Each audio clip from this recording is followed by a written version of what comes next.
عورت کی آواز کا پردہ ہے۔ اب دیکھیے کس حد تک نماز میں اس وقت عورتیں بھی شریک ہوتی تھی، اگرچہ حضور نے فرمایا مردوں کی صف بہترین سب سے آگے والی ہے اور سب سے بری صف سب سے پیچھے ہے، کیونکہ اس کے پیچھے پھر عورتوں کی صف ہوتی تھی، اور عورتوں کے لیے سب سے اچھی صف سب سے پچھلی والی ہے اور سب سے بری سب سے آگے والی ہے۔ سب سے آگے والوں کے سامنے پھر مرد ہوتے تھے، ان کی پشت ہوتی تھی۔ تو اسی طریقے سے اگر غلطی کی ہے تو مرد جو ہے کہے گا سبحان اللہ، امام سے غلطی ہو گئی ہے، مرد کیا کہے گا؟ سبحان اللہ۔ عورت کیا کرے گی؟ اپنے ایک ہاتھ کے پشت پر اپنا ہاتھ مارے گی، اپنی آواز نہیں نکالنی۔ آواز کا پردہ،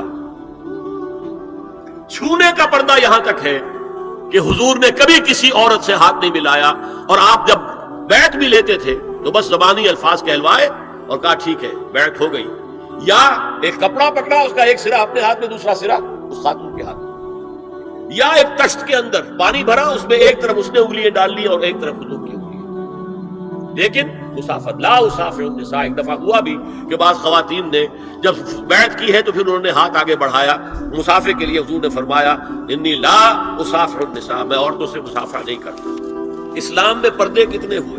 پہلا پردہ 4 دیواری، گھروں میں رہو، یہ پہلا پردہ۔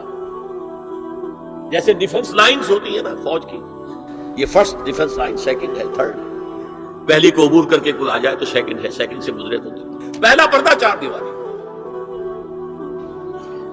اس میں محرم آئے گا۔ اب دیکھیے اسی پر ہماری تہذیب استوار ہوئی، اسی پر ہمارا آرکیٹیکچر بنا، گھر ایسے بنے کہ مردانہ علیحدہ زنانہ علیحدہ، چھوٹا آدمی ہے تب بھی بیٹھک علیحدہ، بیٹھک باہر سے کھلے گی اور پھر ڈیوڑی سے ہو کر پھر گھر کے اندر جائیں گے۔ مرد آئیں گے تو یہاں بیٹھیں گے، اندر نہیں جائیں گے، اندر تو صرف وہی جائیں گے جو محرم ہے، ابدی محرم۔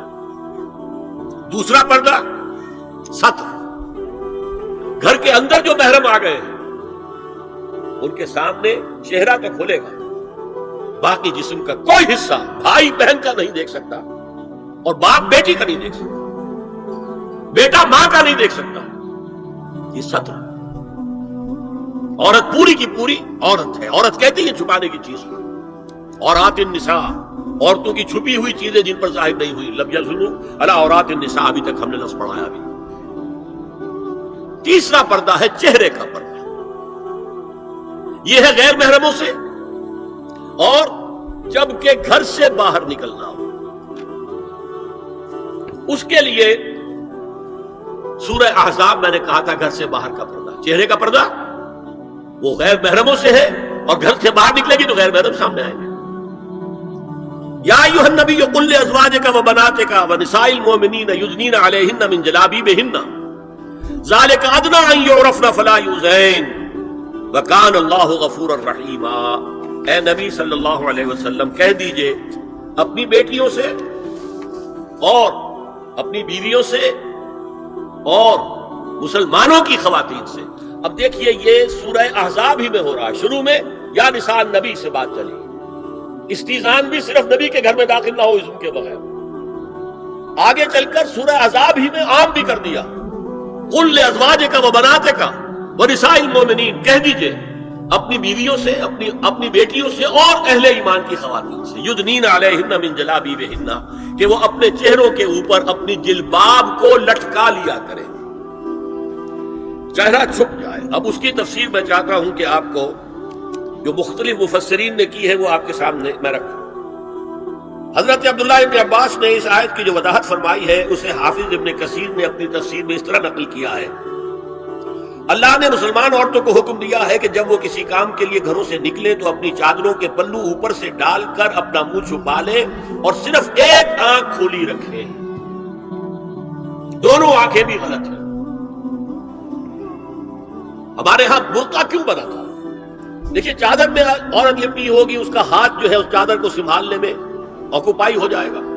برقع ضرورت کی ایجاد ہے جو ہوا ہے، اور اس کے آگے آپ کو معلوم ہے پچھلے برقعوں میں جالیاں لگی ہوتی تھی کہ نگاہوں سے بھی براہ راست سامنا نہ ہو، اور یہ میں نے اپنی آنکھوں سے دیکھا۔ انقلاب ایران کے بعد جو حاجی آئے ایران سے، ان کو جو میں نے دیکھا ہے، اس طرح چادر میں ملبوس عورتیں ہوتی تھی، لمبی سی چادر، ایک ہاتھ سے اس کو اس طرح پکڑا ہوا ہے، اور صرف ایک آنکھ کھلی ہے دوسری نہیں. میں نے شروع میں کہا تھا ہمارے نزدیک اسلام دین ہے صرف مذہب نہیں. اسلام قرآن اور سنت دونوں پر مبنی ہے صرف قرآن پر نہیں. اسی میں ایک اضافہ کیجئے اس بات کا کہ حضور نے کئی حضرات سے یہ کہا, کہیں وہ رشتہ کر رہے تھے کہ آپ نے ایک نظر دیکھ لیا ہے. اب اگر یہ ایک نظر دیکھنا اس کی اتنی اہمیت ہے تو اس کا کیا مطلب ہے؟ اگر تو صورتحال یہ ہوتی کہ ہر وقت چہرہ کھلا ہے, آ رہے جا رہے, تو ایک نظر دیکھنے کی کیا ضرورت ہے؟ وہ تو دیکھا دکھایا ہے. زمانہ آیا ہے بے حجابی کا, عام دیدار یار ہوگا. سکوت تھا پردہ دار جس کا, وہ راز اب آشکار ہوگا. تو ظاہر بات ہے وہ پردہ ہو گیا تھا, تبھی تو تھا نا کہ ایک نظر دیکھ لو. آپ نے پوچھا ایک صحابی سے کہ رشتہ کہاں کیا؟ وہاں کیا ہے. تم نے ایک نظر دیکھ لیا ہے. اس خاندان کی آنکھوں میں کچھ نقص ہوتا ہے, دیکھ لو, بس ایک نظر دیکھنا اس کی اجازت. تو یہ اجازت ہونا اس کا خود ثبوت ہے کہ عام حالات میں عورت جو ہے وہ دکھائی نہیں دیتی تھی بلکہ وہ پردے میں رہتی تھی. مسلمان جدید تعلیم یافتہ دانشوروں کی منافقت, وہ کہتے ہیں یہ پردہ وردہ سب مولویوں کی ایجاد ہے. کبھی کہہ دیتے ہیں یہ تو ہندوستان میں راجپوتوں کا پردہ ہوتا تھا تو مسلمانوں نے یہاں یہ پردہ ایجاد کر لیا. میں نے دیکھا ہے عرب کی بدو خواتین کو مکے سے مدینے جاتے ہوئے نظر آتی ہے. ایک خاتون اونٹ کی پوری قطار لے کر جا رہی ہے, ہاتھ میں لاٹھی ہے, پورا مکمل پردہ, چہرہ چھپا ہوا, آنکھوں کے اوپر بھی کوئی انہوں نے وہ حجاب سا بنایا ہوتا ہے خاص سجا سا, اور ہاتھوں میں دستانے, پاؤں میں جرابیں. یہ کون سے راجپوتوں کا پردہ سعودی وہ عرب کی جو ہے ریگستانوں میں پہنچ گیا. بدو جب آتے ہیں اپنی عورتوں کو اسی حال میں لے کر آتے ہیں, اور ان کا یہ ہے کہ وہ احرام کا معاملہ بھی یہ ہے کہ یہاں چھجا بنا کر آگے چادر لٹکا لیتے ہیں, صرف چہرے سے بس نہ کریں بس. اور وہ پھر اپنی خواتین کو جب طواف کراتے ہیں تو ان کے گرد گھیرا ڈال لیتے ہیں, ہاتھ سے ہاتھ پکڑ کر, تاکہ کسی اور کے ساتھ ان کا نہ کندھا لگے اور نہ کوئی اور جسم کا حصہ بس. یہ پردہ وہاں کہاں سے آ گیا؟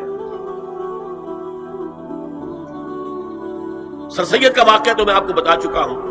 اب ذرا علامہ اقبال, میں منافقت اس لیے کہہ رہا ہوں کہ ایک طرف ہمارا جدید دانشور طبقہ, مولوی ملاٹے دیوبندی ہوں, فلاں ہوں, یہ ہوں, وہ ہوں, یہ دقیانوسی ہے, اصل میں تو سر سید احمد خان, اور پھر علامہ اقبال.